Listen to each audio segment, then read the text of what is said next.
My name is Azza. I have kind of got in touch with Safe Family through Drummond House.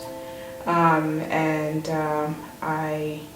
the time when I called Hildy, I think I was crying most of the time. I couldn't even get two words straight out of my mouth without tears because I think it was just so hard. It was so difficult. I was kind of alone with 4 little children. It wasn't just the kids, it's like also taking care of myself and the house. The house is full-time job. I was taking the 7 courses at the time at school. Also trying to make ends meet, and it was just like, I couldn't function. So everything around me just felt like it was breaking apart, you know? So the guilt killed me because I was also, like, I was very short-tempered, like, where the kids needed attention. All they wanted was love and stuff like that, but at the time I just couldn't give that, right? It was so difficult. But I remember you just, like, being done with life. Right, walking in and just saying, just take these kids, just do anything with these kids. I can't handle life, I can't handle anything. I'm trying to get the schoolwork done. You didn't even see your children.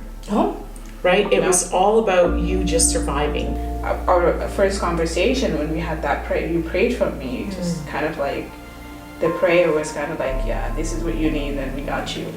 Even that kind of just made me feel so much better because it felt like you have so much to offer and like exactly what I needed at the time, even just the feeling that I'm not alone, not by myself.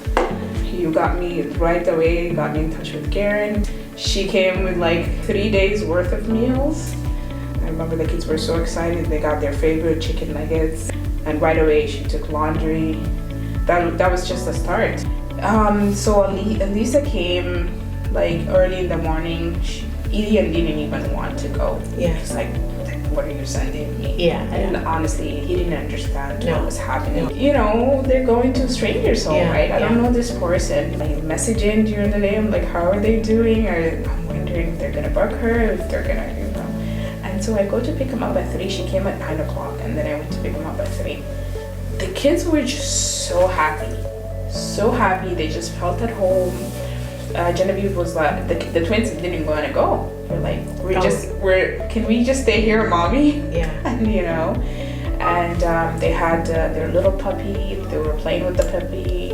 Lisa took them for a walk. They went to the park. Genevieve got to play on the piano.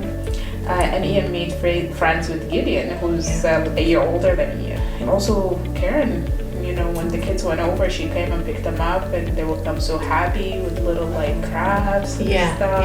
And I guess a good vibe for sure, right? Like, I just didn't feel like you were someone that I would worry that you guys were doing anything to my kids or anything like that. But the fact that I guess you and I, we connected through, like, you know, the fact that you had twins, that you have been through this, and also with Karen, the same thing, you know, that she's been through this as well.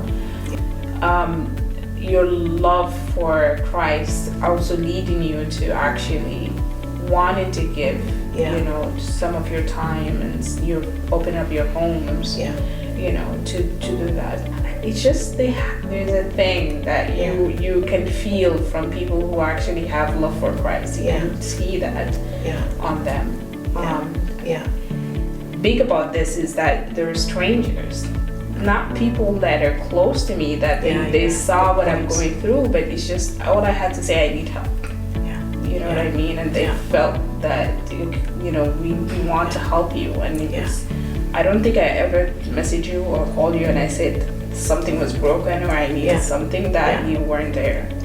To be able to do that, you have to have a lot of love in your heart, you know, and also like to have support, you know, from the church. Tell me why you would recommend Safe Families to someone else. They're just the best people to talk to right now, because you don't only get the physical needs of you know, like machine broke and deep freezer and laundry and all these things.